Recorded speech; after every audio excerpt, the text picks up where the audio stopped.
Sir మీ పేరు? అందే Kashi Visweswara Rao from Visakhapatnam. Okay, మీరు ప్రజెంట్ ఏం చేస్తున్నారు? లైక్ ఏ సంస్థనైనా పనిచేస్తున్నారు లేకపోతే బిజినెస్ చేస్తున్నారు? నేను బిజినెస్ మ్యాన్ అమ్మా, ఎంటర్ప్రైనర్, కాంట్రాక్టర్గా పనిచేస్తున్నాను. గవర్నమెంట్ వర్క్స్ కాంట్రాక్ట్ని, ఎగ్జిక్యూషన్ ఆఫ్ రోడ్ వర్క్స్. అంటే ఈ ఈవెంట్ 10 సంవత్సరాల నుంచి అవుతుంది కదా, మీరు ఎప్పటి నుంచి వస్తున్నారు? అంటే మీరు ఏం నేర్చుకున్నారు? ఏమైనా డిఫరెన్స్ కనిపించిందా 10 ఇయర్స్ నుంచి ఇప్పటిదాకా? నేనైతే 2 years నుంచే వస్తున్నాను, కానీ చాలా ఉపయోగాలు ఉన్నాయి దీనివల్ల. మన కమ్యూనిటీలో అవేర్నెస్ క్రియేట్ చేస్తున్నారు వీళ్ళు. అంటే వేరియస్ ఆపర్చునిటీస్, ఒకవేళ స్టార్టప్స్ కానివ్వండి, కొత్తగా ఎంటర్ప్రెన్యూర్ అవ్వాలనుకున్న వాళ్ళకి ఎందులో బాగుంటుంది, ఇందులో ఇన్వెస్ట్ చేస్తే బాగుంటుంది, ఇటువంటి విషయాలన్నీ కూడా ఇక్కడ నేర్చుకోవడానికి అవకాశం కల్పిస్తున్నారు. చాలా చక్కగా కండక్ట్ చేస్తున్నారమ్మా.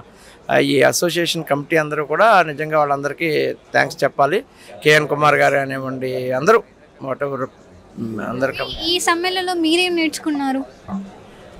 నేను ఫెలోషిప్ కోసం, అందరికీ ఫ్రెండ్షిప్ నాకు చాలా ఇంట్రెస్ట్. సో వచ్చి అందరినీ కలవడం, బొండారు రాఘవేంద్రరావు గారు కానివ్వండి, మన అందరినీ, almost all the legends of Kapu community చాలామందిని ఇక్కడ కలవడానికి అవకాశం వచ్చింది. అందరినీ కలుసుకుని ఒక స్ఫూర్తి పొందడానికి, మోటివేషనల్ స్పీచెస్ విని కొంచెం మోటివేట్ అవ్వడానికి ఇటువంటి ప్లాట్ఫామ్ ఉపయోగించుకుంటాను. నేను ఖచ్చితంగా 2 years నుంచి ప్రతి మీటింగ్కి ఎక్కడ జరిగినా వస్తున్నాను. Thank you.